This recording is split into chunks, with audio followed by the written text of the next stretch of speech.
listening to Crystal Clear Lore, a Wormsong production.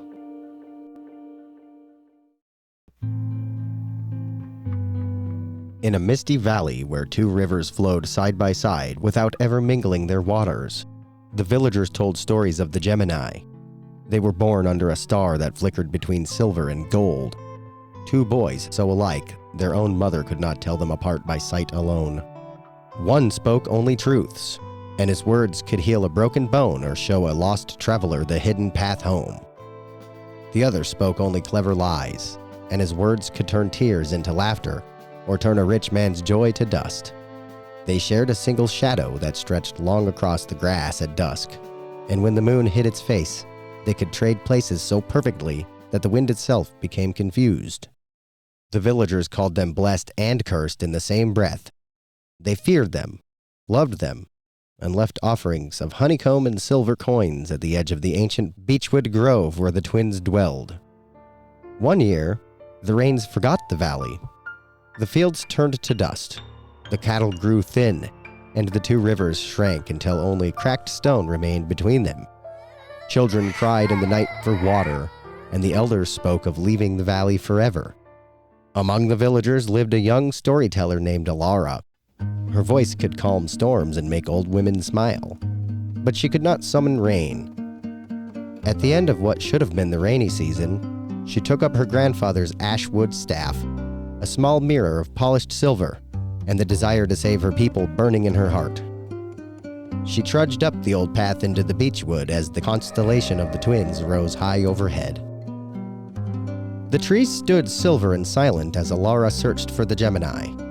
Eventually, she came across a clearing bathed in starlight where two figures stood, identical in every line and shadow. Both had dark curling hair, eyes the color of river stones, and cloaks the deep green of moss after rain. One smiled gently.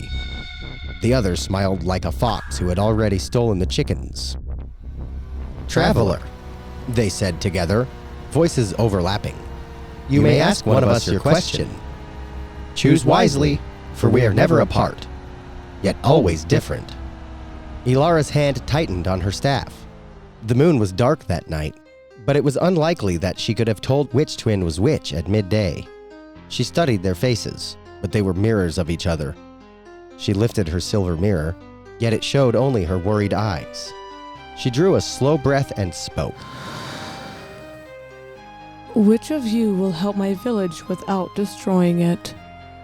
The twin on the left answered first, voice soft as falling leaves.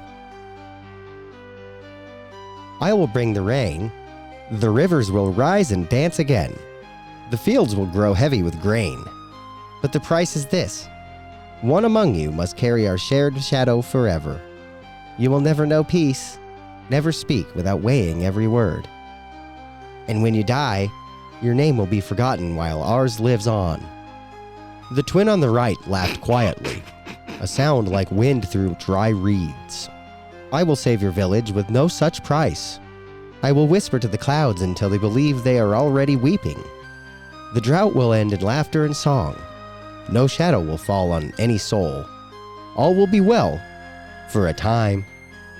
Ilara closed her eyes. She remembered her grandmother's warning. "Truth is a sharp blade. A lie is a sweet poison." She opened her eyes and looked again at the twins. They had stepped closer. Their single shadow stretched behind them both, long and restless under the stars. She pointed to the one who had spoken second. "Tell your clever lie then," she said. "Save us." The twin's smile widened. He leaned close and whispered words she could not quite hear, words that tasted of honey and smoke. Then both twins bowed and vanished between the beech trees as though they had never been. Ilara returned to the village before dawn. That morning, clouds gathered like old friends. Rain fell soft at first, then in great silver sheets. The rivers swelled, and for the first time anyone could remember, their waters mingled and flowed together toward the sea. Children danced in the mud. The fields drank deep. The villagers sang Alara's name and crowned her with late-blooming flowers. For 7 years, the valley prospered. The grain grew taller than a man. Laughter filled every house.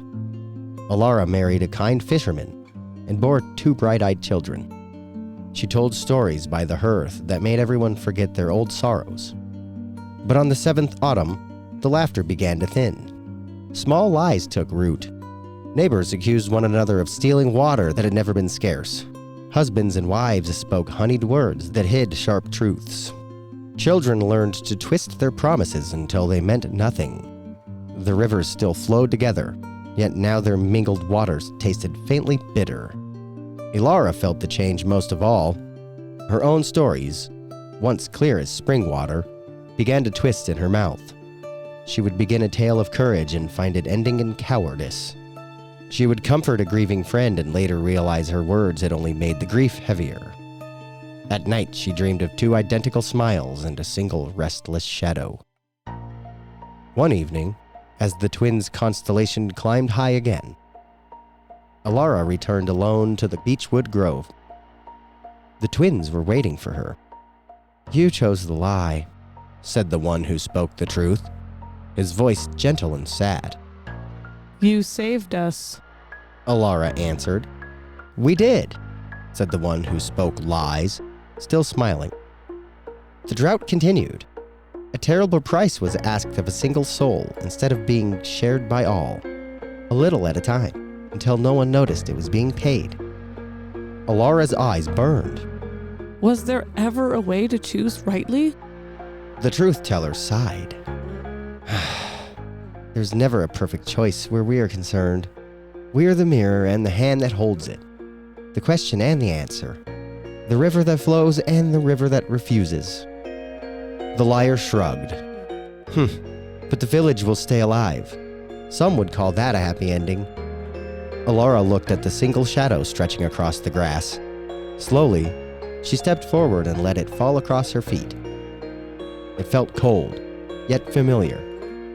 From that night on, the villagers noticed a change in their storyteller.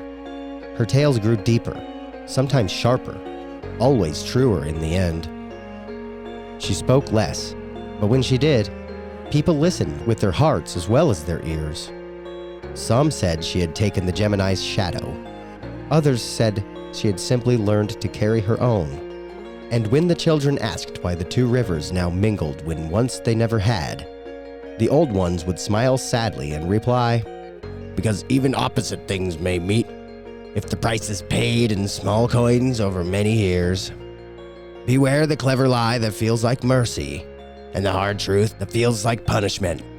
For the twins walk among us still, wearing the same face, speaking with the same tongue, reminding us that every choice carries 2 shadows." In the valley where 2 rivers meet and now flow as one, the constellation of Gemini still flickers silver and gold on clear spring nights, and the people remember Alara's name, not as a savior only, but as the woman who taught them the cost of easy blessings.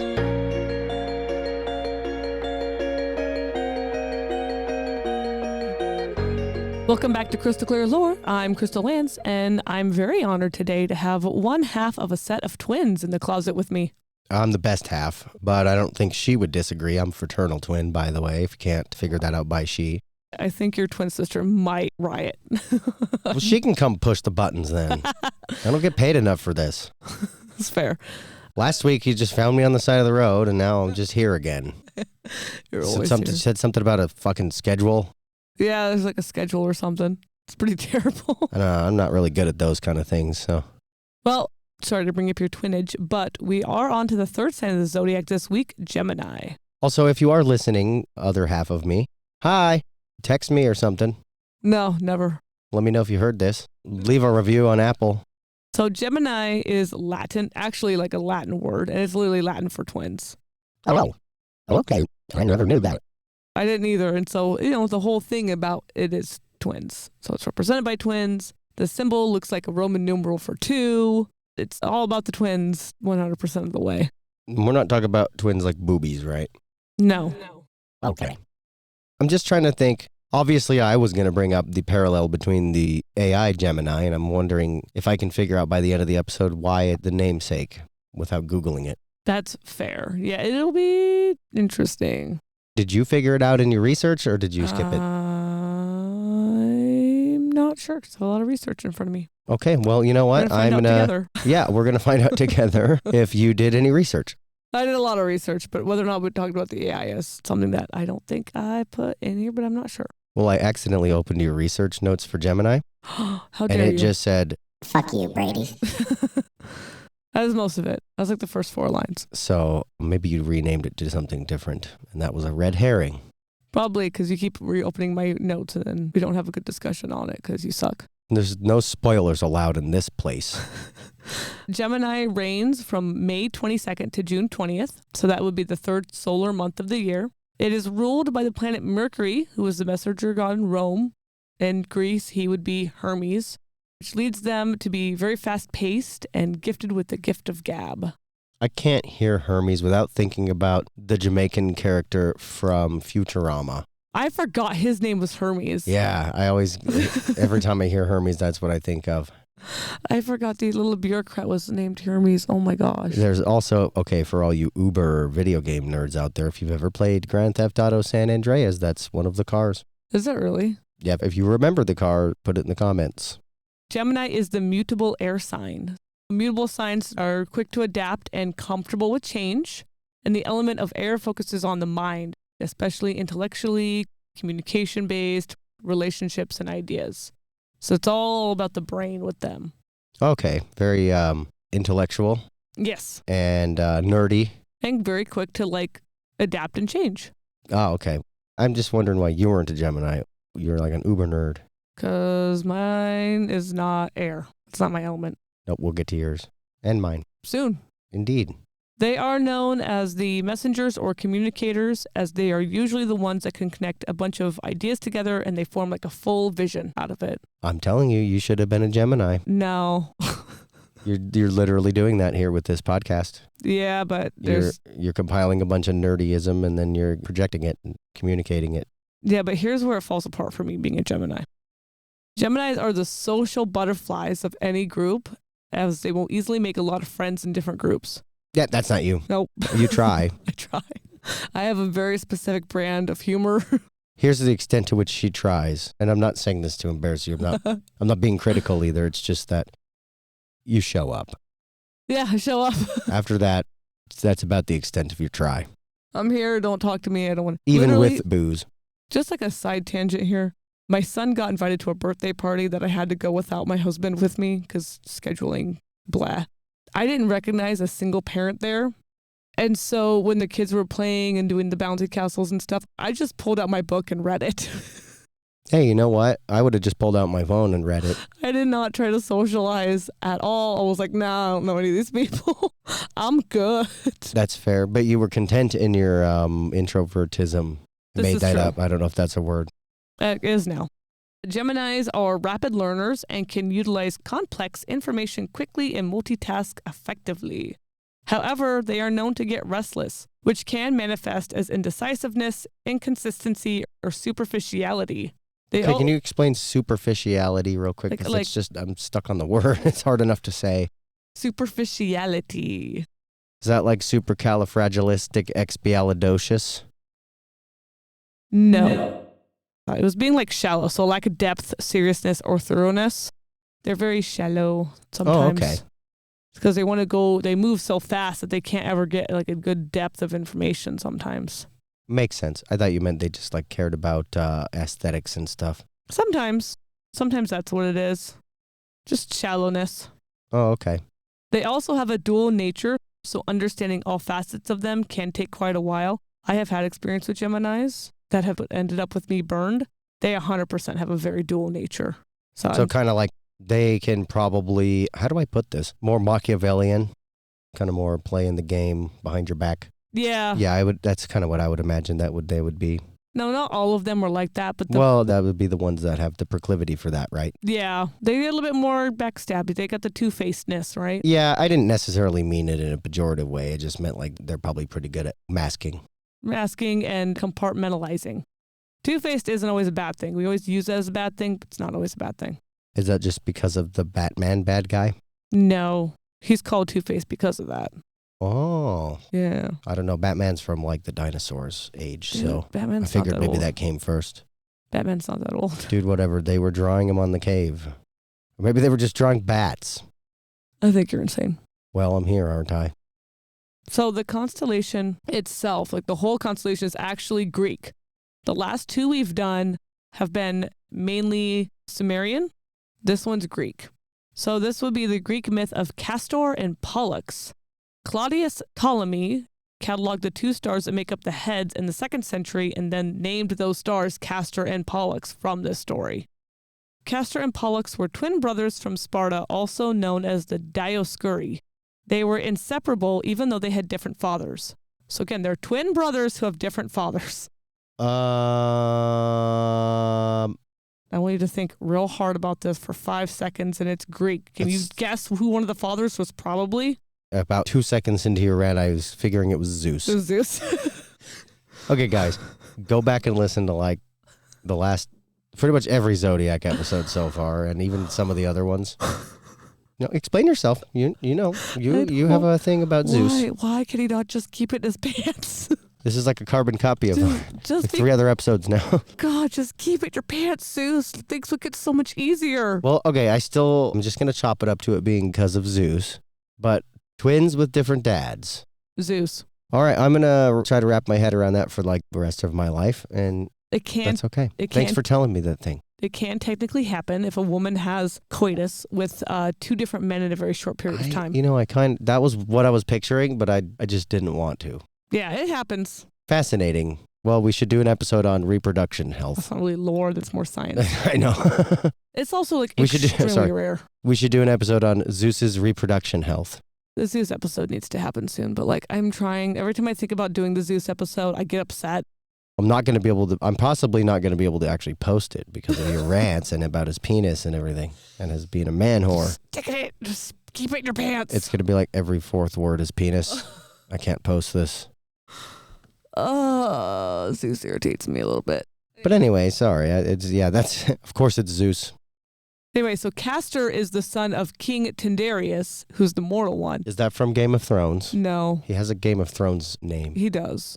But Pollux is the son of Zeus. So even though they had different dads, they became famous for their brotherly bond nevertheless. Castor grew to become a renowned horseman, and then Pollux became an impressive boxer. They went on a lot of adventures with other Greek heroes, including the hunt for the Caledonian boar. They sailed with Jason and the other Argonauts, and their sister was named Helen, and she became known as Helen of Troy. As soon as you said her name, I wondered. Yep. So like they rescued Helen of Troy during the Trojan War thing too. So nice. They went on quite a bit of adventures. Another history intertwines with folklore kind of thing. Yeah. I like it. However, they weren't always good guys.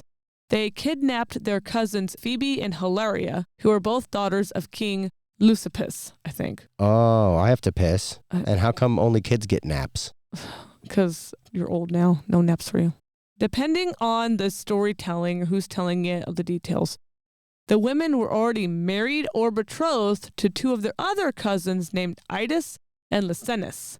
However, both women were carried off to Sparta to be Castor and Pollux's wives. Carried off. They just picked him up and carried him off. Yeah, and it wasn't like it was. So, okay, and then I saw like one telling was like, oh yeah, they rescued them from them. They rescued the women from their horrible husbands. And then there's other things. It's like Castor and Pollux definitely them, and it was definitely against their will. Well, yeah, these stories are always full of that. Yeah, it just depends on the telling. Like you said in the last episode, ancient myths, am I right? Seriously. Or something like that. Another story with these 4 cousins, I would say, so Castor, Pollux, Idas, and Lysinus, have them stealing a herd of cattle. They argued about how to divide it, and Idas, who in some stories is said to be a giant, proposed a competition. They would cut up and quarter 1 cow, and whoever ate his the fastest would get half the herd. The second fastest would get the rest. Idas finished his first, and then helped his brother eat his portion, ensuring they'd get the whole herd. Yummy. Castor and Pollux then attempted to steal the herd because they were upset because in a way they had kind of cheated. Lysinus spots Castor hiding in an oak tree. He tells Idas, who kills Castor with a spear. Pollux loses it at this point, gets completely enraged by his brother's death. He chases down and kills Lysenus, but Pollux is wounded. Idas takes advantage of his wound and then tries to crush Pollux with a boulder. But Zeused it, and he intervened to save his son, and he struck Idas down with a thunderbolt. As he does. So there's a whole big fight over a bunch of cattle, right? At that point, Idas, Lysenus, and Castor are all dead, and Pollux is wounded. Pollux was just wrecked over Castor's death, just completely destroyed.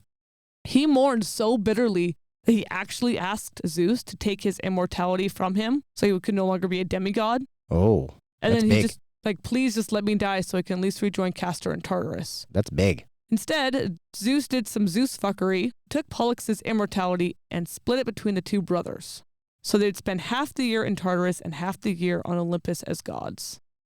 In Mesopotamia, to go back pre-Greek, they did have a myth of twins, but they were slightly different from Castor and Pollux. They were twin warriors, and they were not necessarily siblings. So when we think of twins, we always think that they're siblings, shared womb. Yeah. This one was okay, they're two gods, but they didn't have to be siblings. They were just always together. They're half twins. What? Like half brothers, but half twins. I don't think so. Well, the gods Lugalera and Meslamtea were the protectors of protectors of doors and guardians to the entrance of the underworld. So they're always together, so they were like twin gods, but they weren't necessarily siblings. So do I just get on the app and pay them some money and then they can unlock a door for me? I mean, that'd be a banger. Because I got a few doors in mind. Lugalera roughly translates to the mighty king, and Meslamtea is the one who has risen from the underworld, which shows a lot of similarities to Castor and Pollux. I'd probably be scared of mesothelioma or whatever his name was. Meslamtea. Yeah, Meslamtea. The parallels there is the mighty king could be like Pollux because demigod. And then the one who's risen from the underworld would probably be Castor because he died first. What is the one who failed to rise from bed on time? That one's just Brady. In the Dendera zodiac from Kemet, the twins or Gemini was represented by the twin gods Shu and Tefnut, air and moisture. Shu. From their union came Geb and Nut, earth and sky, who are the parents of Osiris and Isis from last week's episode. Yeah, I was going to say we had a bit of a talk about them. Because it goes Ra, came out of nothing, and then there's Shu and Tefnut, and that was the first twins. Yeah. Don't ask, we'll get into creation myth.